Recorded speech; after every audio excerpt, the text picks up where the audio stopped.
भारताचा इतिहास याबद्दल आपण या लेक्चर सिरीज मध्ये आपण डिस्कस करणार आहोत. युरोपियन सत्तांचं किंवा परकीय सत्तांचं भारतामध्ये आगमन. हा आता परीक्षेच्या दृष्टीने अत्यंत महत्त्वाचा प्रश्न किंवा अत्यंत महत्त्वाचा हा लेसन आपल्याला दिसतो की युरोपियन सत्ता किंवा युरोपियन सत्ता त्यामध्ये पोर्तुगीज, डच, फ्रेंच, इंग्रज या भारतात आल्या का, त्याची कारणं काय आहेत, त्यानंतर त्याने एक्सपान्शन किंवा त्यांचा जो विस्तार आहे, राज्याचा विस्तार भारतामध्ये कशा पद्धतीने केला आणि मग विस्तार कोणत्या ठिकाणी केला, म्हणजे फॅक्च्युअल जे क्वेश्चन आहेत एमपीएससी किंवा युपीएससीचे त्या दृष्टीने मग ती कोणाच्या साह्याने केला, कोणत्या ठिकाणी केला, त्याचबरोबर कशा प्रकारे केला. तर या सर्व प्रश्नांचा उहापोह आपण या सदरच्या लेक्चरमध्ये आपल्याला करायचं आहे. तर साधारणतः जर तुम्ही बघितलं अत्यंत महत्त्वाचा हा लेसन, हा पहिलाच आधुनिक भारताच्या इतिहासामधील अत्यंत महत्त्वाचा जो पहिला लेसन येतो की परकीय सत्तांचं आगमन. आता परकीय सत्ता भारतात सगळ्यात महत्त्वाचं ते आल्याच का, की असं नाही की भारताला पहिल्यांदाच अनुभव होता की इसवी सन 1600 सालीच परकीय सत्ता भारतामध्ये येतात. Means advent of the British और पोर्तुगीज.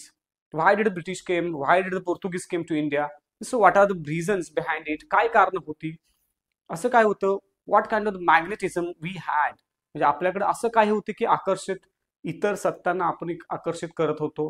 तर भारत हे नेहमीच आकर्षणाचं केंद्र राहिलेलं होतं. तुम्ही प्राचीन काळापासून बघू शकता, अलेक्झांडर, त्यानंतर मेनंडर जे ग्रीक आलेले आहेत, त्यानंतर अनेक सत्ताधीश, मुघल सत्ताधीश, त्याच्यापूर्वी असलेले तुर्कांनी भारतावर आक्रमण केलं, मुघलांनी आक्रमण केलं.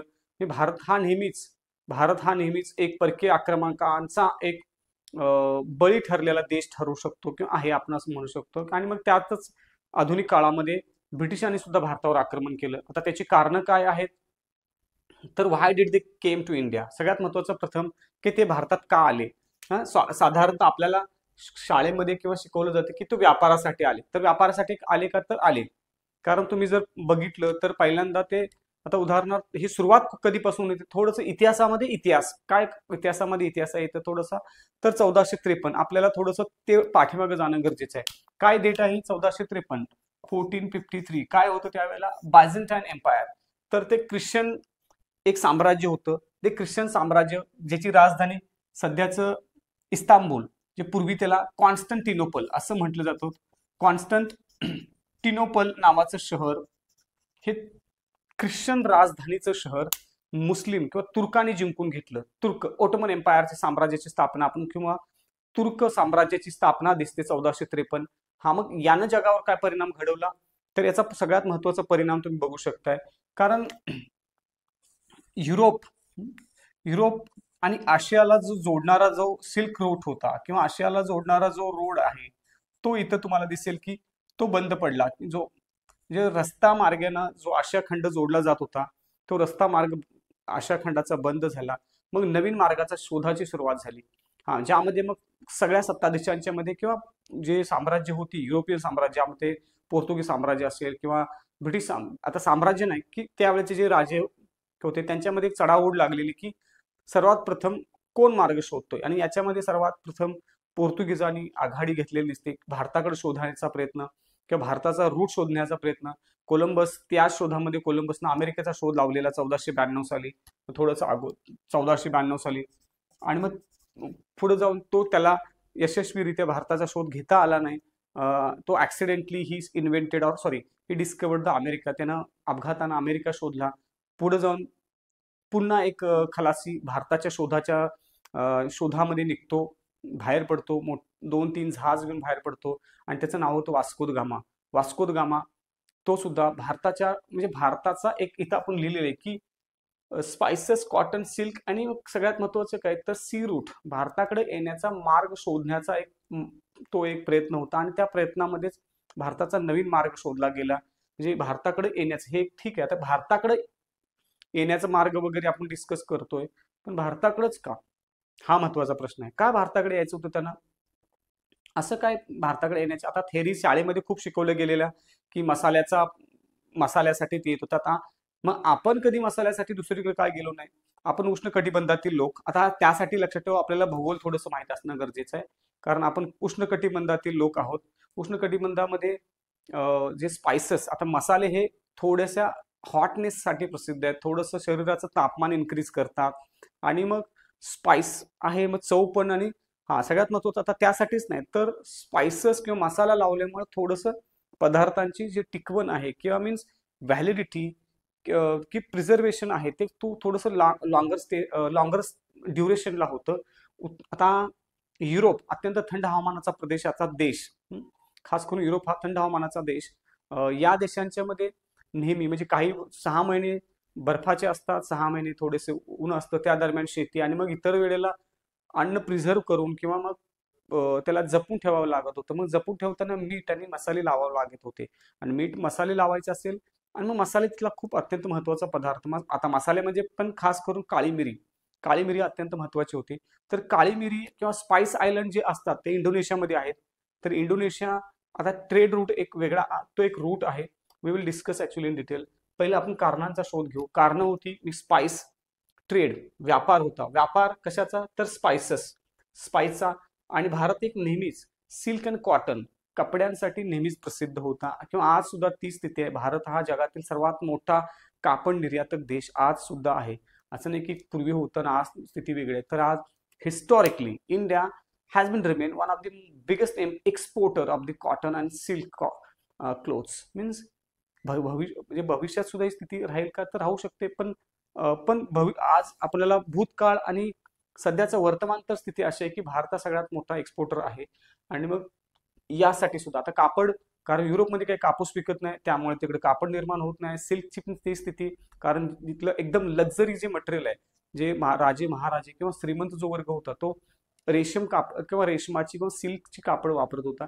मग अशी कापडं किंवा अशी कापड जे आहेत अशा पद्धतीचे कापड हे भारत किंवा चीनमध्ये बनलं जात होतं. मग त्यामुळं ट्रेड रूट या कारणांसाठी, असं नाही की त्यांना इतर गोष्टी त्यांना खाण्यासाठी काहीतरी जगायला पाहिजे होतं तर त्यासाठी नाही, तर त्यांना या गोष्टी स्पाइसेस कॉटन सिल्क त्यांच्यासाठी अत्यंत महत्वाच्या ह्या 3 गोष्टी यांचा व्यापाराचं त्यांना नवीन, कारण एक आपण बघितले की 1453 ते कॉन्स्टंटिनोपल जी पाडाव झाला आणि मग तुर्कांनी ते ऑटोमन एम्पायरची राजधानी बनवलं गेलं आणि त्याचा परिणाम आले की ट्रेड रूट नवीन शोधण्याचा मार्ग सुरू झाला आणि त्याच्यातूनच मग मग पॉलिटिकल अम्बिशन होतं का, ट्रेड रूट झालं हे कारण होतं, व्यापार हे कारण होतं, पॉलिटिकल अम्बिशन राजकीय अम्बिशन. तर सुरुवातीच्या काळात आपल्याला दिसेल की राजकीय अस्पिरेशन असं काही दिसत नाही. का का दिसत नाही, कारण तुम्ही बघताय त्यावेळेला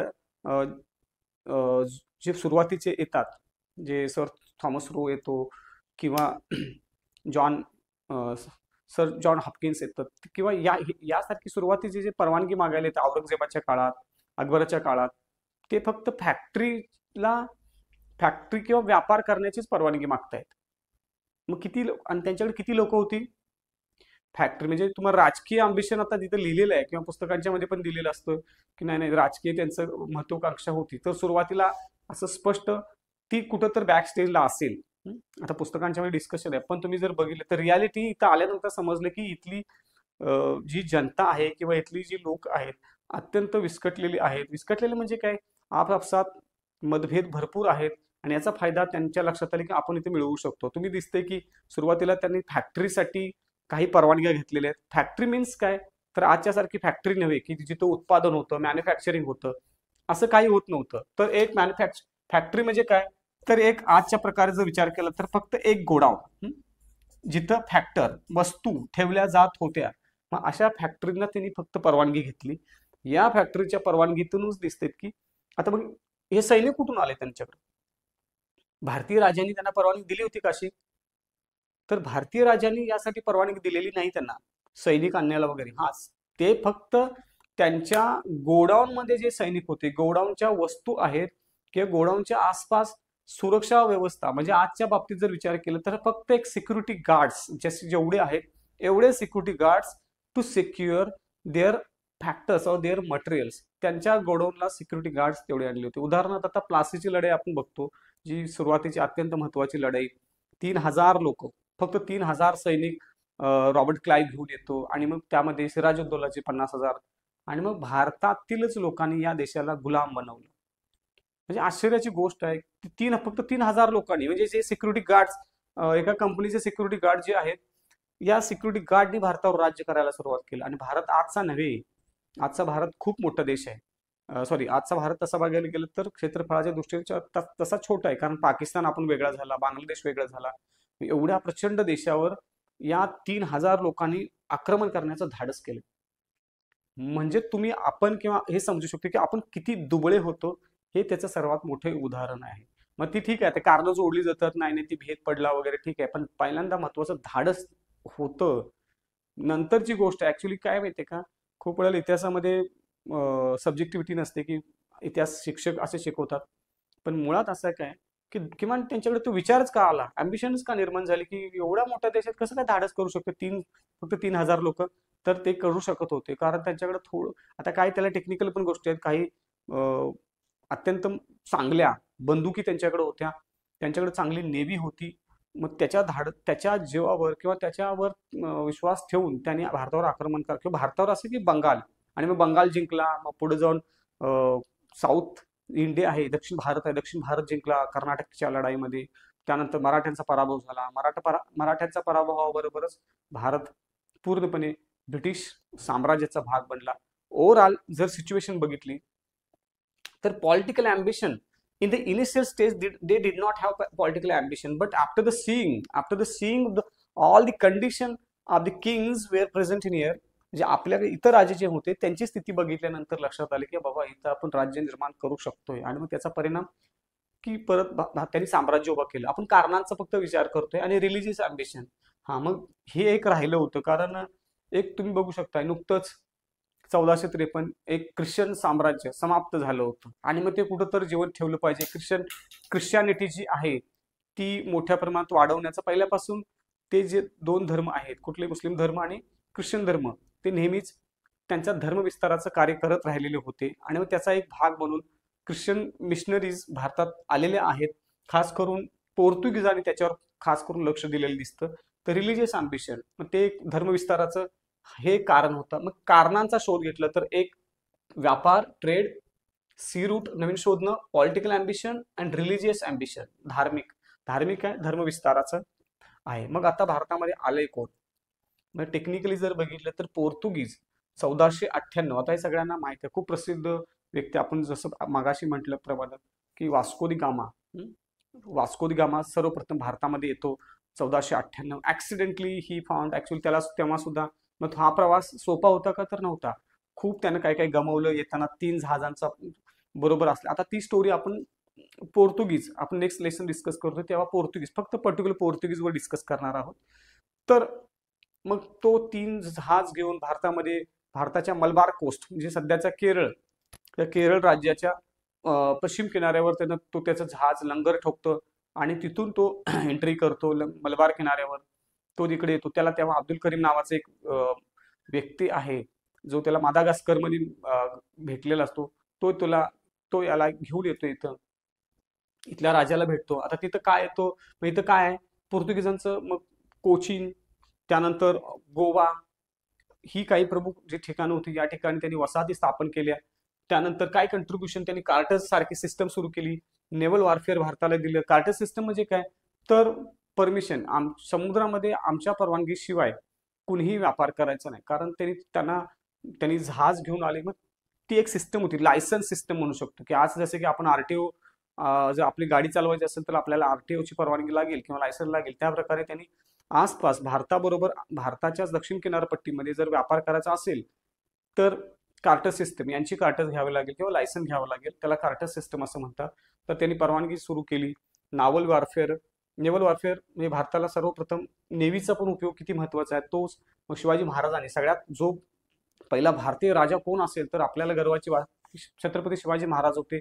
त्यांनी ही बाब पोर्तुगीजांच्याकडून लगेच लक्षात आले की आपल्याला जर पुढे जाऊन एक साम्राज्य उभा करायचं असेल किंवा मोठं राज्य उभा करायचं असेल तर नाविक दलाची अत्यंत गरज महत्वाची आहे किंवा महत्वाची गरज असेल.